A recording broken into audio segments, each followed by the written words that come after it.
What up guys? So for today's video, magpapalit tayo ng leather seat ng ating motor, ADV. Pero this time, ako yung gagawa. Na-curious lang ako kung paano siya gawin. Nung magpapalit ako ng leather seat dun dati sa isa kong motor, nakita ko kung paano nila ikabit. May mga materials na rin ako mga binili. So kunin na natin sa aking shop. So galing pala siya ng Indonesia. Kaya medyo natagalan yung pagdating ng aking parcel. So let's go! Ito pala yung aking leather seat. Ayun, yan, sira na siya. At pangit na rin, kupas-kupas na rin. Napakadumi.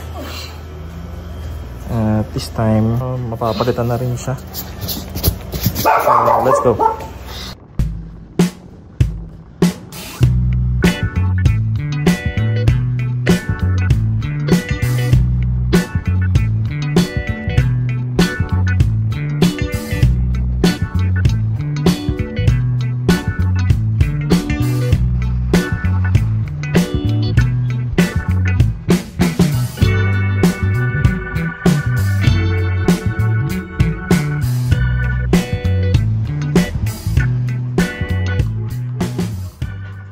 Ito na yung papalit natin guys. Nakuha ko na. Ayan. So, ganyan. Ganyan siya. Bale, two-tone siya. Meron siyang pagka-gray dito. And then, ayan. So, may pattern siya kung saan ka uupo. Hindi ko pa siya nasusukat ng maayos. Kung talagang fit ba talaga siya. Basta nagtiwala lang ako. Pero sa tingin ko fit naman siya dahil isang lapat ko pa lang. Ayun na. Yun lang. So ayun, mamaya kakabit na natin.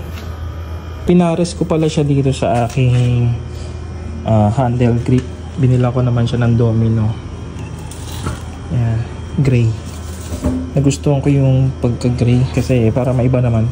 Hindi ko alam kung ano pang mga pwedeng ilagdag natin na color gray na pwedeng siguro side mirror. Hindi ko alam kung meron bang ganun. So ayan, umpisa na natin ang operasyon. So tatanggalin muna natin tong upuan ko. Ito na, tanggalin na. Okay, let's go. Ito na yung upuan natin. Ang una natin gagawin ngayon ay tatanggalin yung mga naka-stapler na yan. Pumili na rin ako ng gun packer dahil ito rin yung ginamit dun sa isa kong motor. Ito lang. 3 hours later. Na nga guys. Ito na yung finished product ng ating leather seat. So, ayan. Ganda. Ang angas. So, para maiba naman. Kasi, usually, yung all black, yung mga kadalasang nakikita ko yan. Sa akin, gray. Ayan. Tapos, partner nito. O, diba? Terno.